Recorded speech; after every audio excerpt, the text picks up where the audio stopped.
everyone, we're team 7129. I'm Tessa. I'm Eric. I'm Andrew. I'm Linhan. I'm Li Ding. And I'm JT.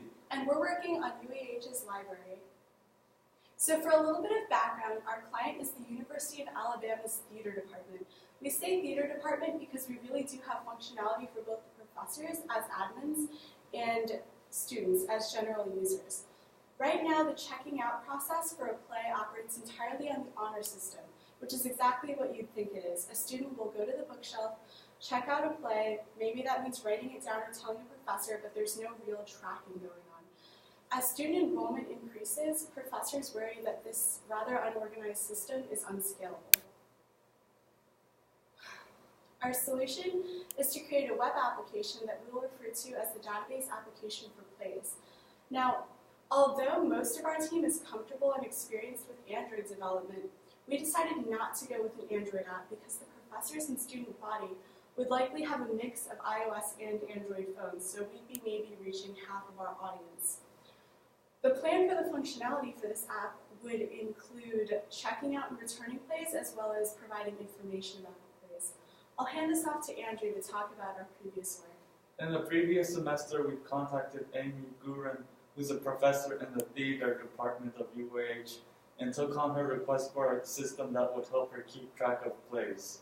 We worked with her to discuss what we should include that would be most useful to her and her students.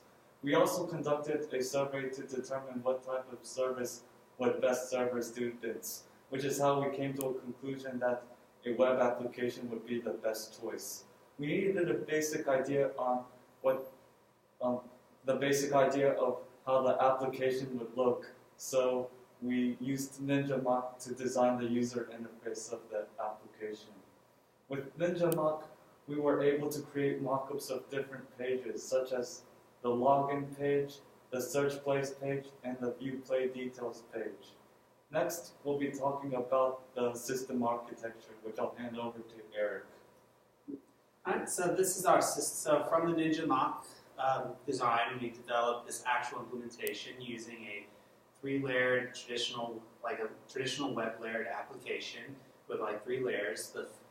Obviously, the front-end layer would be the UI components, which are rendered in the client browser. We had the middle application logic, which is chart, which was tasked with managing the currently logged in user's session state. And we had a backend, which actually stored all the libraries, all the plays, all the students, and all the current checkouts for that play, all the current checkouts for any outstanding play. The key thing to note on this database is that it's divided into different schemas, plays, users, and checkouts. This one means that in the future, the plays could be extended to support an SQL database. It also means that we're able to completely maintain the correct state of the library. So for example, if a faculty member decided to delete a play, we can independently delete all the checkouts associated with the play. And likewise, if a faculty member deleted a student from the library, then we could independently delete all the checkouts associated with that student. And furthermore, as mentioned before, we're using web development, so we're using Node.js and React to develop this. And with that, we discovered that we had a rich set of third-party libraries that allowed us to, one, provide a clean separation between the front-end UI components and the back-end API. This means that in future works, if they wanted to update the UI, they could do so with a completely functioning backend, so we wouldn't have to start from scratch. Furthermore, we were able to use certain third-party libraries such as JSON Web Tokens and Node bcrypt in order to provide security features such as encrypting user passwords. So if someone were to use the same password in this application as they would for their bank account, that password would be protected from any hackers. And with that, we'll now demonstrate how this new application demonstrate a use case of how an admin or a faculty member can add a play, update a play, and add users to the database, and how students can also use this application to now actually check out plays. And with that, the boss asks Bob to add a new play to the system. And Bob logged in as an admin user. After he logged in, he's in admin page. and he click Add a Play button. Go to Add Play page. In that page, he enter the play details, summaries, and click Submit. Now the plays are available in the playlist. Then the boss come to him and ask him to add 2 additional plays. So he go to a multiple play page and enter the first play, and then click Add Another button to add the second play. After he complete, he submit the plays. Now the 2 plays are available in the play page. The boss come to him and ask him to remove the 2 plays because the plays are no longer available. So he select the play and then click Delete button. Now, as you can see, the plays are deleted. A sample play has some issues, so he go to the Show Play page and click Update button. In that page, he modified the summary and the number of copies. As you can see now, the number of copies is updated to 2. Ling Han will continue admin story. Hey, as an admin, I'm going to delete or add some users in this library. In the first part, I'm going to add a new student who has this Gmail account. To do that, I need to enter the Add a Users page.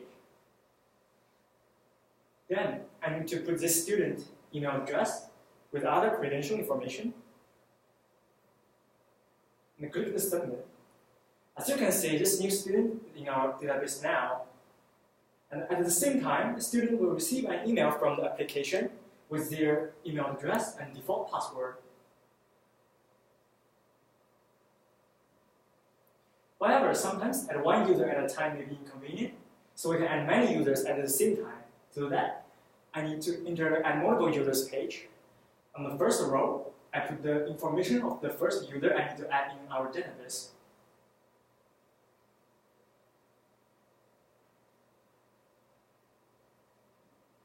After that, I can add another row and put the information of the second student into the second row. After adding all them, I submit them all together. As you can see, the both student is in our database. In the last part, I'm going to delete or withdraw student from our application. So that I need to be in the current users page. Then I need to find out the withdraw student in the users list, which is withdraw student. After I click the red button, delete button, the user is gone now. In the next part, JT will show how to use this library as a new student. So as a student, the first thing you'll receive is the email that we showed earlier with your initial login credentials. You can use this login credentials by clicking on the left User Login button and then entering the credentials. And once valid login credentials are entered, you will be redirected to a home page, or no, you'll be redirected to a registration page that has an updated password field as shown here.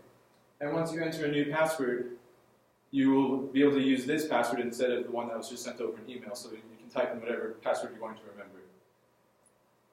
Now this is the home page. It shows all the plays in the database, and it shows the checked plays if you scroll down. And initially this will be empty because you don't have checked out any plays yet. In the top right, you'll notice a search bar. You can search for titles using this search bar. You can type in, for example, children, and then the play Children of the Corn will show up because it's the only play that has the word children in its title. You can also search through any of the metadata fields that are available. So if you want to search by an author, for example, you want to see the works by Arthur Miller, you can type in Miller, and it will show The Crucible and Children of the Corn because those are the 2 plays in the database currently that are written by Arthur Miller. Now, if you have a class of 10 students, you can type in the number 10, and it will actually show plays that have an actor count of 10, which is going to be really useful. Now, you can also view play details the exact same way an admin can by selecting a play and clicking the View Play Details plays. And you can also do checkout plays. So if you select a play and then click checkout play, if it's unavailable, you're going to get an alert that says this play is unavailable. However, if it is available, you'll be able to view under checked plays that you have checked out this play and that you are the one that is borrowing the play off of the shelf. And as soon as you're done, you can select it under checked plays and click return play once you're done with the play. And now I'll hand it back to Li Han to explain how an admin can view checked plays. In the previous stage, the GT borrowed a play from the library, and then now I'm going to remind him to return this play back to the library. To do that, I need to be in an admin page. Below is the checked plays list, shows all the plays borrowed by students.